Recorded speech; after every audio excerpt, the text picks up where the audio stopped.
Eto na nga, first lap, bumanat agad si Escultura Escapade. Napakatulin, agwat sa amin yan. Kasi simula pa lang yan, first lap. Kaya eto, habol, kailangan makadikit kami doon. Napakatulin, grabe.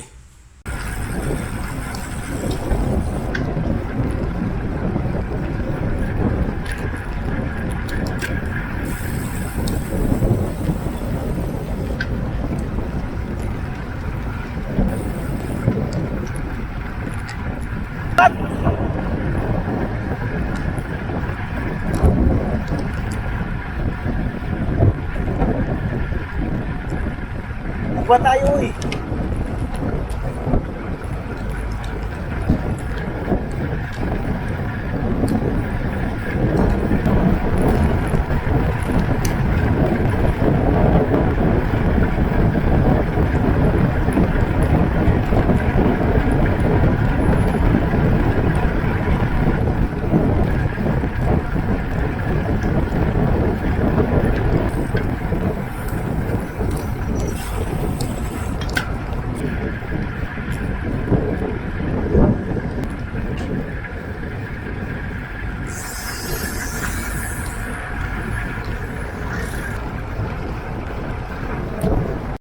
At eto na nga, dumidilim ng langit, nagbabadya ng umulan. Kaya eto, nangyari sa amin. Maya-maya, bumuhos ang ulan. Ganito nangyari. Yan o. So, okay lang, paikot-ikot pa. Pero nung bandang uli, tumigil na rin kami sa ikot kasi madulas yung karsada. Nag-ayawan na rin yung ibang mga kasama namin sa laro. Kaya eto, umayaw na rin ako. Bumanat si Maui. Tingnan natin kung may ahabol ba.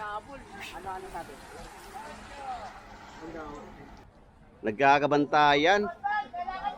John Sampaga, Rodman. Last 7 lang. Ang layo ni Maui, solo breakaway. Eto, naghahabol. Sino to? Si Jerry. Ito yung grupo, panay-panay lang ni Rodman. Okay, eto na si... inabutan si Maui. Inabutan si Maui ng grupo. Tingnan natin kung... last 5, last 5, last 5! Okay, last 5 laps. 50 up category. Ayun, bumana si Drunken Cyclist. Eto na naman sinasabi ko, last 4. Last 4. Last 4 ulit. Bumanat na naman si Drunken. Lagi bumabanat yan, last 4. Tingnan natin kung kakayanin na niya. Ilang beses na niyang ginawa yan. Laging inaabutan. Ito, Drunken Cyclist pa rin na may dala. Nasa likod lang ang grupo. Nagkakabantayan. Okay, last 3, last 3. John Sampaga. Kayo ha, wala kaming bitadain. Ingat! Bumanat si Maeng. Kasunod ng grupo. Si Rodman ang may dala. Ingat lang, ingat lang. Bumanat si Maeng, kasunod si Rodman. Okay, ito si Maui. Bumanat sa kaliwa. Mga, tingnan natin. Ayun. Last lap, last lap. Ayun si Drunken, oh. Ayun si Drunken, Melo. Nakita mo? Ang ating champion, si Nobet. Kasunod si Tolets. At ang pang-tatlo, pang-apat ay si John Sampaga. Tinagos ni John Sampaga si Maeng. Pumang-apat naman si Maeng. Pang-5 naman si Boss Marlon. Okay, congrats mga idol!